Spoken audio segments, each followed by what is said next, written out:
Hello everybody. The other day I came across a video and I thought it was very interesting and I learned a lot from it, so I would like to share with you what I learned from it today. So we're going to be talking about why you're always tired and how to fix it. So firstly, why does our brain need structure? So as you might have heard, our brain uses 20% of our body energy daily, which can cause persistent tiredness.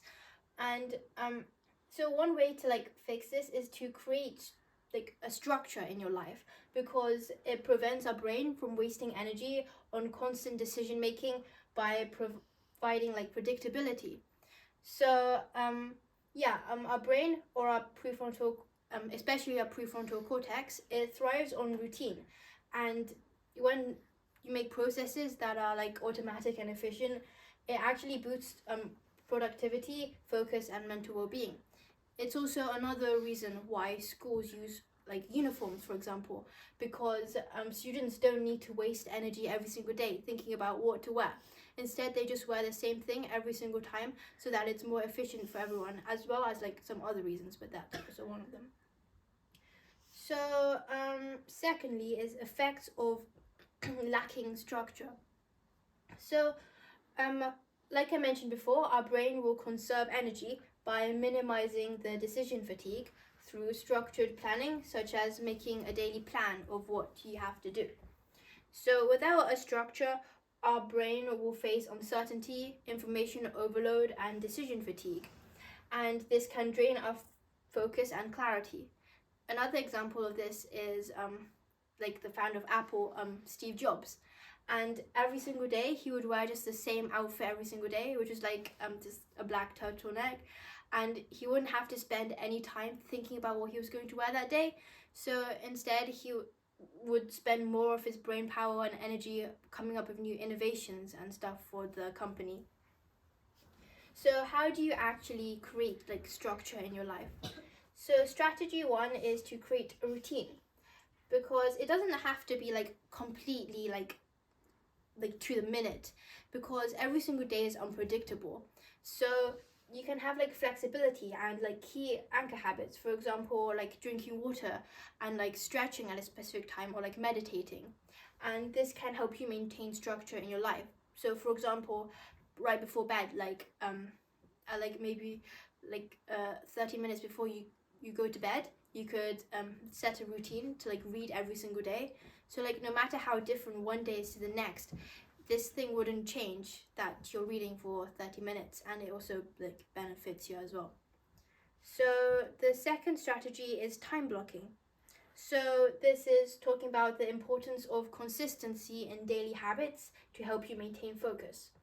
So time blocking is when you structure your day by allocating slots for tasks, and this eliminates distractions, and so you can dedicate your attention to one task at a time. So it's effective for anyone, no matter how busy they are, and it promotes focus because you're focusing on one task at a time instead of multitasking. And it also lets you go deeper into your work and progress faster on what you're working on, and also have better information retention because you're focusing on that one task. So everything you're doing will stick in your mind more, and there's no wasted energy on task switching. So an example of this is obviously so when I was revising for my exams, there was obviously a lot of subjects I needed to do. I had from history, maths, English, physics, and all of these are very different from each other, and I had to obviously revise for all of them. So my mom with me, we came up with a plan, and every single day we'd write down what subjects I would do at what time, so that it was blocking out the tasks I was doing. And this actually eliminated a lot of distractions, because when I finished one task, I wouldn't just scroll on my phone thinking of what to do next. I immediately went to the next tasks because I had it written down for me. And Yeah, and then it also let me like remember what I was learning more, because instead of switching from this task to this task, and my brain was constantly switching gears, I was focusing on one task and fully completing it instead of going to the next.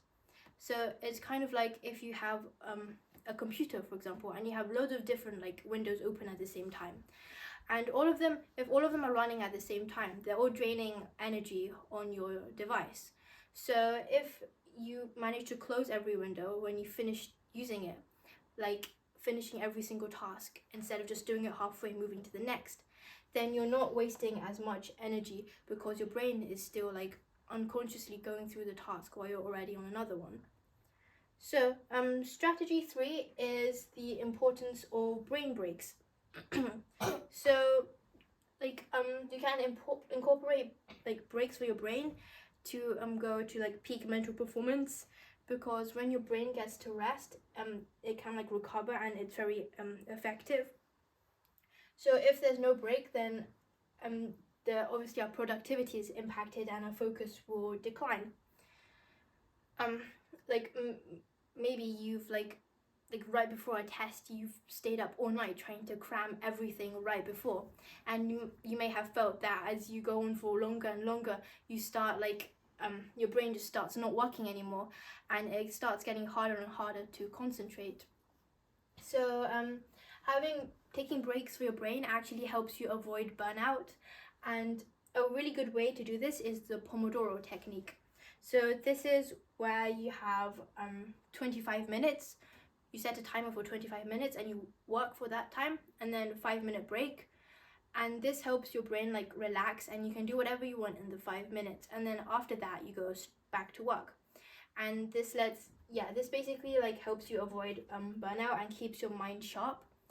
And it lets you rest and then reset your brain, and then return when your brain is feeling refreshed. So you don't have to keep forcing it to concentrate the whole entire time, because like if you carry on going for example 1 hour without breaks, then maybe you wouldn't even get the same amount of things done if you went for 25 minutes and then 5 minutes and then another 25 minutes and then 5 minutes, because the productivity might be like impacted. And an example of this is when I was writing my computer science article, and at first I was trying to do everything in one go, but I found pretty soon like I hit a block and I really didn't know what to write next.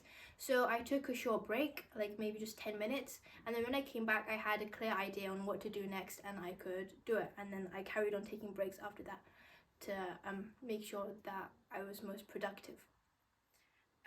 So yeah, basically in conclusion, our brain like is really dependent on structure, and it's really important that you have like a routine that's set, and you can like block out your time so that you fully finish one task before moving on to the other, so that it's not like running in your brain and just like using up energy without you knowing.